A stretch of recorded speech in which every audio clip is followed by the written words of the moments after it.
Right, we're in the Goulburn Valley today and I'm called into Rhiannon Park. Catch up with Blanche Poole. Hi, Blanche. Hi, Paul. How are you? Very good. Beautiful day here in the Goulburn Valley, as always, isn't it? Yes, lovely day.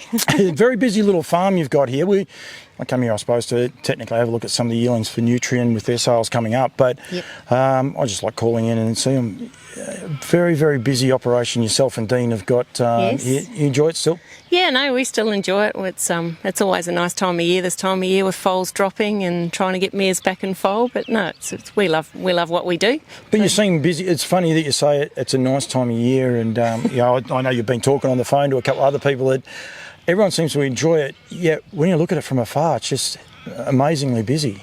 Yeah, you're pretty flat out. There's only the two of us. We sort of try and do everything ourselves. But yeah, it's busy, but it's still nice, when you get up and see those new babies, and yeah, they're the cutest part of it all.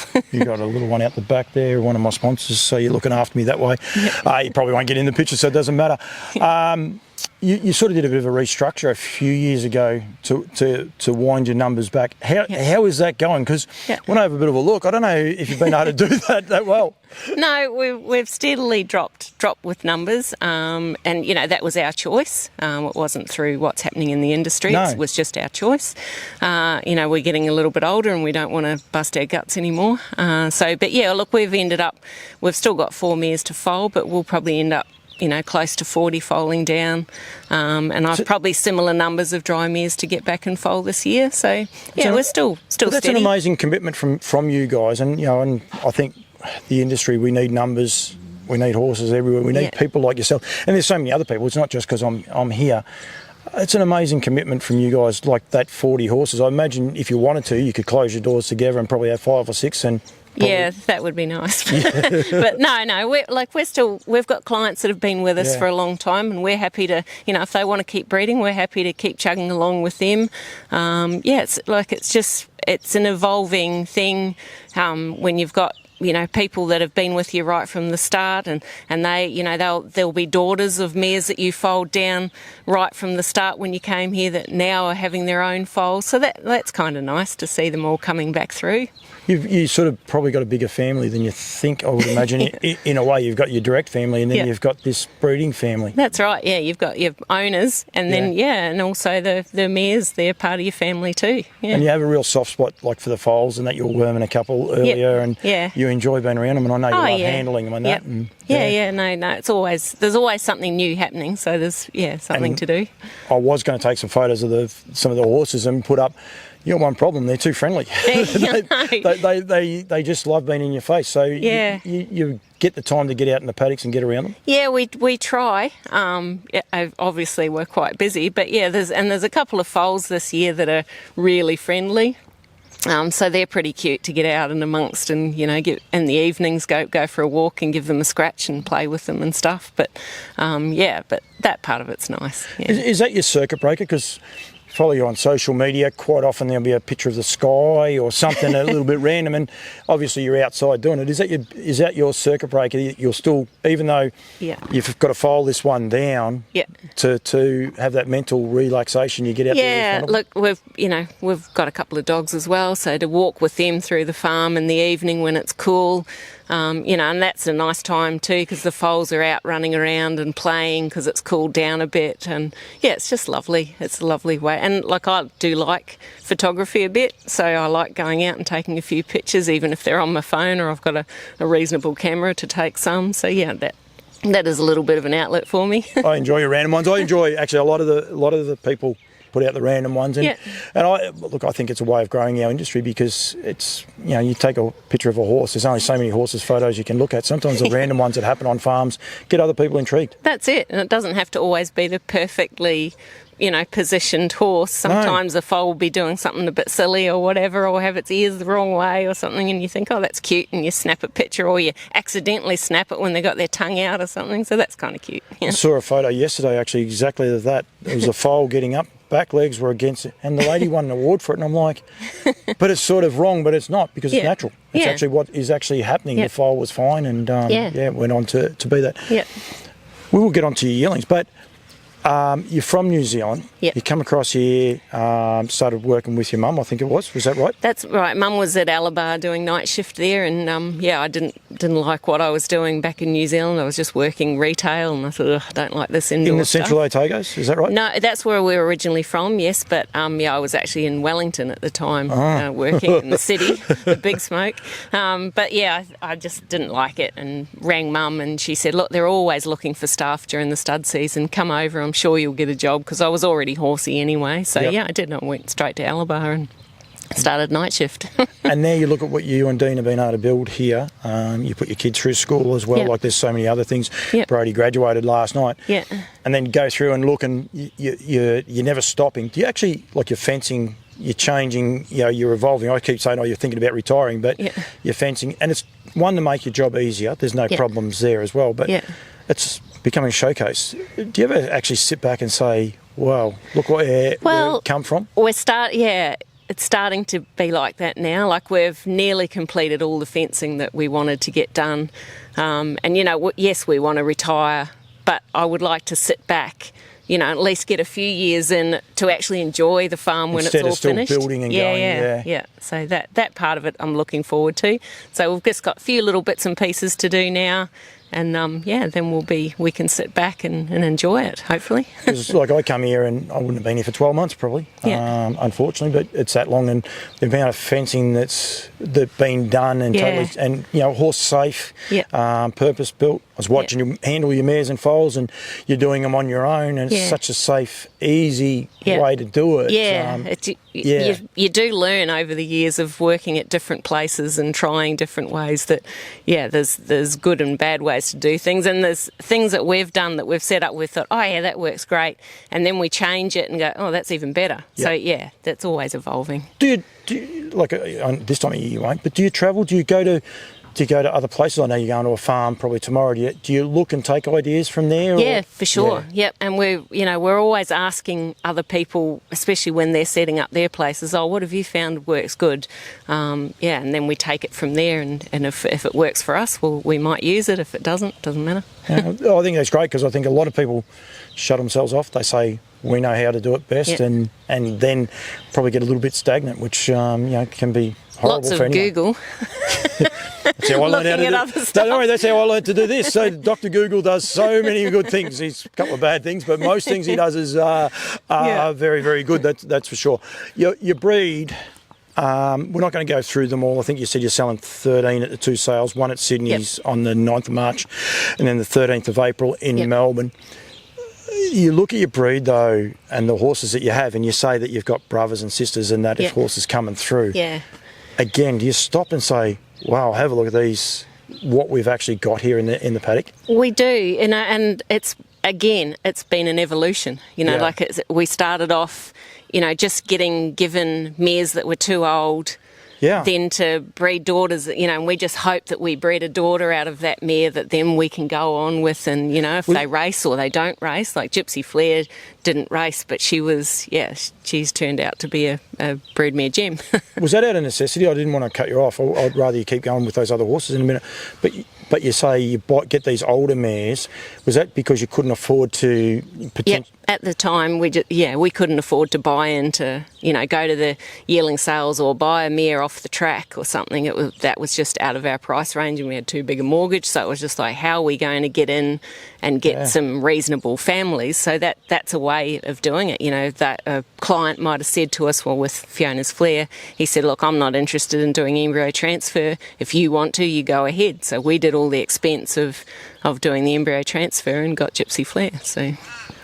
So you got Gypsy through a transfer, embryo transfer? Yeah. Yeah. Oh, wow. Yeah.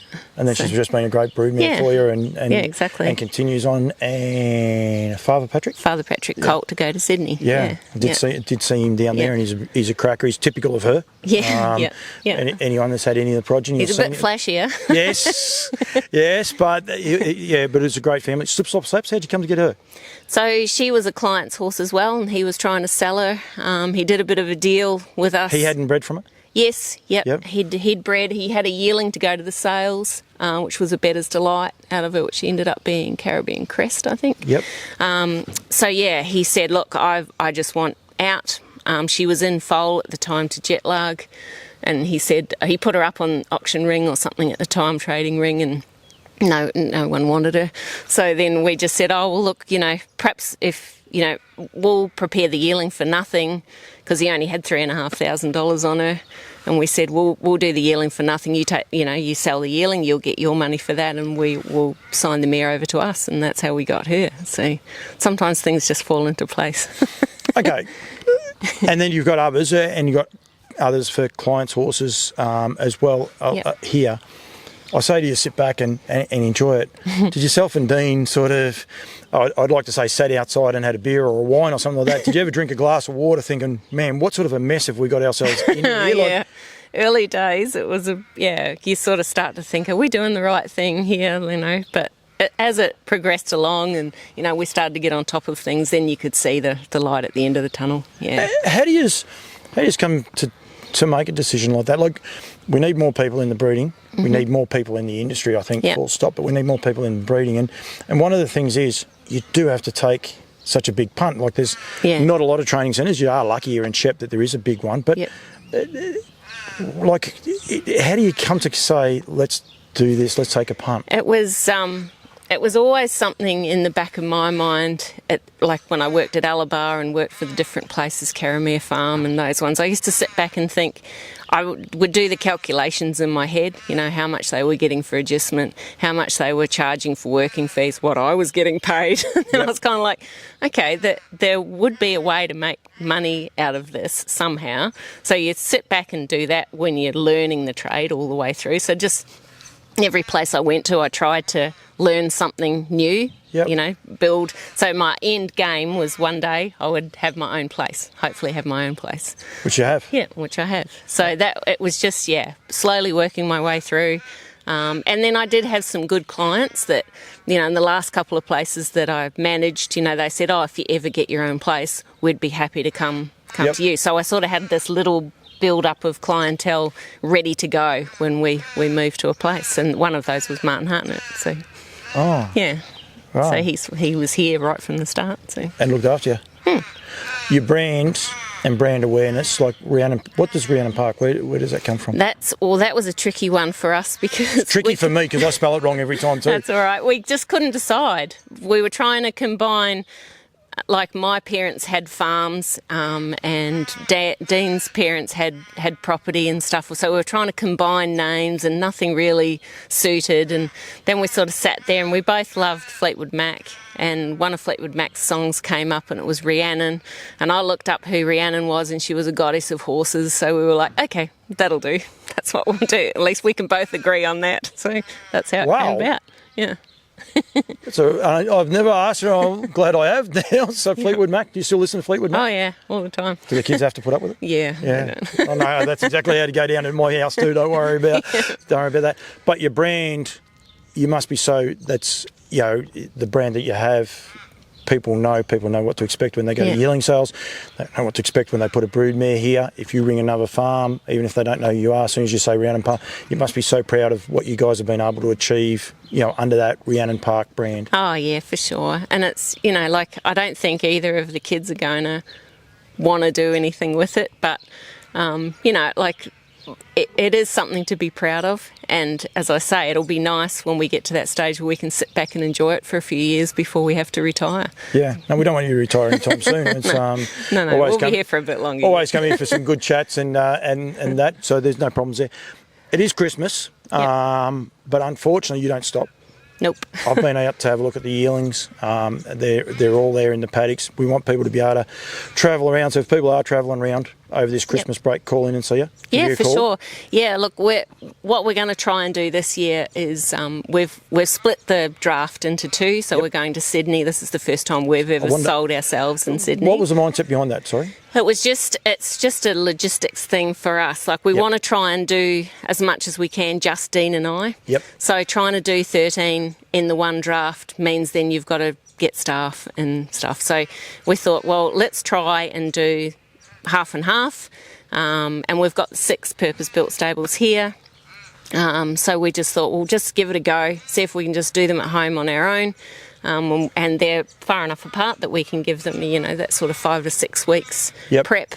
So yeah, that's mainly the reason why. Are you looking forward to it? Like it's Well- almost a new challenge, if you like. Well, kind of is, yeah. Like I've taken clients' horses to Sydney before, but Yep. we've never taken any of our own breed up there to sell. So yeah, it'll be fun. And we haven't ever been to the new complex, so that'll be kind of fun too. And it's funny, like with Fiona Flair, the rise of the trotter up there, so you've got this whole new market down here. People know about them, but Yep. a lot of Victorians will be going up there, but you're also opening it up and you see horses like the Locomotive, what he's done. Yep. There is this new burgeoning market, if you like, so Yep. that Yeah, sort we of fits hope, in. Yeah, But well, then you we got- just hope that the New South Wales people like what we're taking. It's Just a trying business. to get our breed out there, and No, but that's what Nutrien do too. That's Yeah. what they want, people to place the horses where they should. And I was going to Yeah. say with Slip Slop Slap, Jillaby Kung Fu made that successful return to the racetrack. So many people would have seen him and remembered him. Yeah, yeah. Unfortunately for us Victorians, it was all in New South Wales. Yeah. So it's actually a smart place to put him in. well, yeah, and he's a Huntsville, so he's Yeah. eligible up there for their race. Oh, yeah. So The Cobby that's- races and that as well. Yep, Yeah, of course. Yep. So- So that's all good and positive. And yeah, a couple of Stay Hungries to go Yep. up there too. But there's 6 colts going to Sydney, and then we've got 2 of our own fillies in Melbourne, plus some clients' horses, and there's a nice poster boy and Yeah. a couple of trotters down there. There's a couple of Father Patricks going down to Melbourne. So yeah, like it's going to be good, I think. That's the other thing you do have is such a diverse range of like stallions and Yeah. also gates. And then you have your stallions as being diverse as well. Like Yeah. You've got that as part of it as well. Yeah, that's for sure. Like we've always liked breeding a few trotters. Like Dad had nice trotters and Yep. stuff. So that's been fun.